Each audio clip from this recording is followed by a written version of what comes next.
করে বলছি না তো আজকে আপনাদের উপস্থিতি এবং ধৈর্য ধরে আপনাদের এই বক্তব্য শোনা, অংশ নেওয়া, এটা একটা জিনিস প্রমাণিত আমার কাছে, সেটি হচ্ছে যে আপনারা বিএনপিকে কতটা নিবিড়ভাবে আপনাদের বুকে লালন করেছেন। হয়তো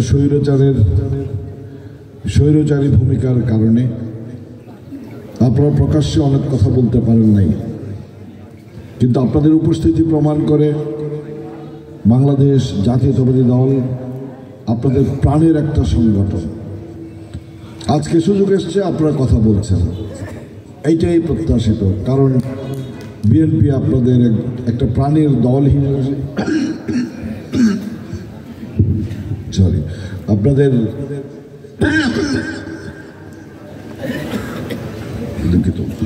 আপনাদের প্রাণের একটা সংগঠন হিসেবে আপনাদের সবসময় মনের মধ্যে ছিল, প্রাণের মধ্যে ছিল, ভাবনার মধ্যে ছিল, অন্তরের মধ্যে ছিল, এবং সময় সুযোগ পেয়ে আপনারা সেটা প্রকাশ ঘটিয়েছেন। আমি অত্যন্ত স্বাচ্ছন্দ্য বোধ করছি আপনাদের এখানে এসে। একে তো আপনাদের আন্তরিক অভ্যর্থনা, অপরদিকে আমার দুই দিকে দুজন আজাদ সাহেবের বেষ্টনীতে আমি বসে আরামসে বসে আছি, দুই আজাদ ভাইয়ের মাঝখানে। তো এটা একটা বাড়তি পাওয়া। যখন মুরব্বী থাকে আশেপাশে তখন আপনি অনেক স্বাচ্ছন্দ্য বোধ করেন না, অনেক নিরাপদ মনে হয় নিজেকে। আমারও তাই মনে হয়েছে। তো আজাদ ভাইদেরকে আমি বলবো, দুই আজাদ ভাইকে, যে এই ফটিকছড়ির ভোজপুর ইউনিয়ন 4 নম্বর ইউনিয়ন, এখানেই আপনাদের রাজনীতি সবসময় পরিমণ্ডিত হয়েছে, পরিশীলিত হয়েছে, উদ্গীরিত হয়েছে। আপনারা এই প্রজন্মের যারা আছে, কি শোনা যাচ্ছে না? ও আচ্ছা আচ্ছা আচ্ছা, যত পারো ওনাদেরও একটু সুযোগ করে দেবো প্লিজ। তো আপনারা একটা সময়ে এই ভোজপুরটাকে বিএনপির ঘাঁটিতে রূপান্তর করেছিলেন। আজকে আপনাদের বয়স হয়েছে, আমাদেরও হয়েছে, কিন্তু আরেকটা প্রজন্ম যারা আমাদের এখানে নেতৃত্ব দিচ্ছে তারা আজকে এগিয়ে এসছে। ব্যাটন যেটা আছে সে ব্যাটনটা আপনাদের হাত থেকে ওদের হাতে এখন ট্রান্সফার হয়েছে। আমরা একটা কথাই বলতে পারি, সেটা হচ্ছে আপনারা অতীতে শরীরের শক্তি দিয়ে এই সংগঠনটাকে সংগঠিত করেছেন। আজকে আপনারা সেটা যদি না পারেন, সেটা হয়তো আপনাদের সীমাবদ্ধতার কারণে, শারীরিক সীমাবদ্ধতার কারণে পারবেন না, কিন্তু তাদেরকে উৎসাহ দিয়ে, উদ্দীপনা দিয়ে, তাদেরকে উপদেশ দিয়ে, তাদেরকে আদেশ দিয়ে অন্তত সংগঠনের এই প্রাণশক্তিটাকে টিকিয়ে রাখতে পারবেন ইনশাআল্লাহ। আপনারা যারা আছেন, একটা সময় এখানে গেছে ভোজপুর মামলার কথা যেটা বলা হয়েছে, এই ভোজপুর মামলার রেশ ধরে সমস্ত ভোজপুরবাসীকে কিন্তু কঠিন নিগড়ের মধ্যে কিন্তু নিক্ষেপ করেছিল স্বৈরাচারী সেই আওয়ামী লীগ সরকার। আমরা জানি, আমি নিজে এসে খবর নিয়েছি, একটা সময় দেখেছি কিভাবে, শুনেছি কিভাবে, অনুভব করেছি কিভাবে এতগুলো নিরীহ মানুষকে তারা অত্যাচারের নিগড়ে নিক্ষেপ করেছিল। তারা ঘুরে থাকতে পারত না, ঘুরে বেরিয়েছে দিনের পর দিন, কোথায় থেকেছে, কোথায় রাত কাটিয়েছে, কোথায় খাবার খেয়েছে, তার কোনো বৃত্তান্ত হদিস কারো কাছে ঠিক মতো জানা ছিল বলে আমি মনে করি না। দিনের পর দিন, এই যে বলেছে অনেকে, ইলিয়াস মিয়া, ইদ্রিস মিয়া ইলিয়াস বলেছে, তারপর এখানে নেতৃবর্গ সবাই বলেছে একটাই কথা, সপ্তাহে 5 দিন যদি হাজিরা দিতে হয়, এর চাইতে বড় নৃশংসতা কি ছিল বলেন?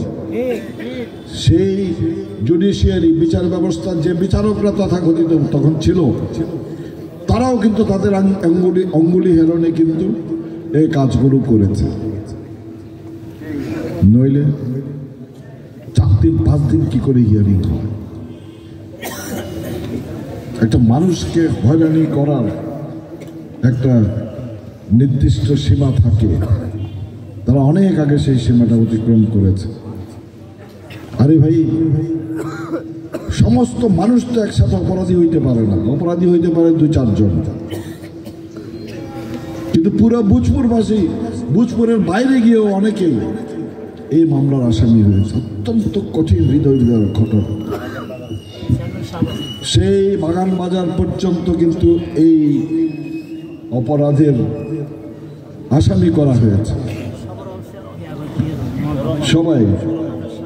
হ্যাঁ, সবাই, শুধু আজাদ ভাই না, শুধু আজাদ ভাইরা তো আছেই, ওনারা তো লিডার সবার আগেই আছে, তাই না? কিন্তু যারা সেভাবে পরিচিত না, এলাকায় মোটামুটিভাবে জীবনযাপন করেছেন, আজাদ ভাইদের কথা বলবো না, কারণ আজাদ ভাইরা তো এমনিও, ওনারা তো আমাদের সবার নেত্রী, সবাই এক নামে চিনবে, সে বনেদি পরিবারের সন্তান, ওনাদেরকে আগেই দেবে। বিএনপি করে তো অপরাধ তো সবচেয়ে বড় হচ্ছে অন্য জায়গায়, যে ওনারা সবাই বিএনপি করে, বিএনপি পরিবারের সদস্য, এদেরকে ঢুকাও। এই ঢুকানোর আমরা প্রথমেই 5 আগস্টের পর, দ্বিতীয় স্বাধীনতার পর আমরা প্রথমেই কিন্তু নজর দিয়েছি অন্যান্য মামলাগুলোর সাথে কিন্তু এই ভোজপুর মামলাতে। এই ভোজপুর মামলার হিসাবপত্র চলছে। আমি আপনাদেরকে কথা দিচ্ছি, ইনশাল্লাহ আমি এখানে যদি বেঁচে থাকি, আগামী কিছুদিনের মধ্যে আপনাদের থেকে আল্লাহ দিলে এই মামলা থেকে আপনাদের একটা প্যানেল কাজ করছে, এটার জন্য আমাদের একটা প্যানেল কাজ করছে। আর বেশি কিছু বলবো না যে অগ্রগতি সম্পর্কে, কিন্তু ইনশাল্লাহ আপনারা এই মহা অভিশাপ থেকে, তথাকথিত অভিশাপ, আওয়ামী অভিশাপ থেকে আপনারা ইনশাল্লাহ মুক্ত হবেন।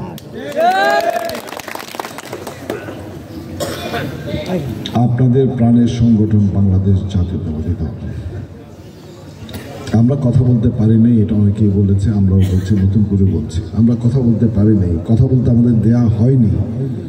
কিন্তু এর মধ্যেই আমরা আমাদের সংগঠনটাকে কিন্তু একটু একটু করে, যেখানে যেভাবে সুযোগ হয়েছে, সুযোগ পেয়ে, সুযোগ নিয়ে আমরা এগিয়ে নিয়ে গেছি।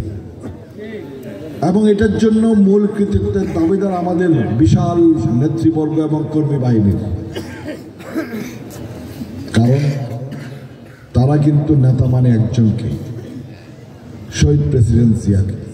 উনি চলে গেছেন, কিন্তু ওনার আদর্শটাকে আমরা আঁকড়ে ধরে আছি। এবং ভবিষ্যতে স্বপ্নের যে বাংলাদেশ বোনার স্বপ্ন আমরা সবসময় দেখে এসেছি, আমরা সবসময় ধারণ করে আসছি। আমরা 19 দফাকে তারা ধারণ করে আসছে। শহীদ প্রেসিডেন্ট জিয়ার আমাদের মাত্র 3-4 বছরের শাসনকালের সেই 19 দফা, যেটা উনি বাংলাদেশকে একটা সুন্দর সমৃদ্ধশালী বাংলাদেশ গড়ার স্বপ্ন দেখিয়েছে 19 দফার মাধ্যমে। সেই 19 দফার পথ ধরে এখনো বাংলাদেশ চলছে। পরিবর্তিত পরিস্থিতিতে ওনারই সন্তান আমাদের মহান নেতা তারেক রহমান সাহেব সুচিন্তিতভাবে প্রণয়ন করেছেন 31 দফা। 31 দফা কিন্তু 19 দফারই পরবর্তী সংস্করণ। এবং এই 19 দফার মধ্যে এমন কোনো দফা নাই, এমন কোনো কিছু বাদ নাই যেটা আজকে যে সংস্কারের কথা বলা হচ্ছে সে সংস্কার করার জন্যে বাকি আছে, এরকম কোনো কিছু ওটার মধ্যে বাদ পড়ে নেই। 31 দফা উনি 2 বছর আগে দিয়েছেন, কিন্তু আজকের যে সংস্কারের কথা বলা হচ্ছে সব কিছু কিন্তু এটার মধ্যে আছে। প্রথম দফাই হচ্ছে তত্ত্বাবধায়ক সরকারের প্রণয়ন, পুনর্বহাল। প্রথম হচ্ছে সংবিধান সংস্করণ। তো সংবিধান সংস্কার করলে তো সবকিছুই সংস্কার হয়ে যায়। তারপরে একটা সমৃদ্ধশালী বাংলাদেশ। তারপরে 3 নম্বর ধারায় বলা হয়েছে যে তত্ত্বাবধায়ক সরকারের পুনর্বহাল করতে হবে। যে তত্ত্বাবধায়ক সরকারকে কিন্তু হরণ করে নিয়ে গেছে, কে নিয়ে গেছে? সেই স্বৈরাচার, সেই স্বৈরাচার, সেই শেখ হাসিনা, যে উপলব্ধি করেছিল যে তত্ত্বাবধায়ক সরকার ব্যবস্থা যদি চালু থাকে তাহলে তারা ক্ষমতায় আর থাকতে পারবে না, মানুষ তাদেরকে কোনোদিন আর ভোটের রাজনীতিতে নির্বাচিত করবে না। ওই জন্য তারা সেদিন সেই তত্ত্বাবধায়ক সরকার ব্যবস্থাকে বাতিল করে দিয়েছে, যাতে করে ক্ষমতা নাকি ওদের ভাষায় ওনার স্বপ্ন ছিল চিরস্থায়ী করা। আর উনি ধারণা করতেন উনি 1000 বছর ধরে বেঁচে থাকবেন, উনি থাকবেন এবং বাংলাদেশ ওনার পারিবারিক সম্পত্তি। ওনার বাবা কথায় কথায় বলতেন না, আমার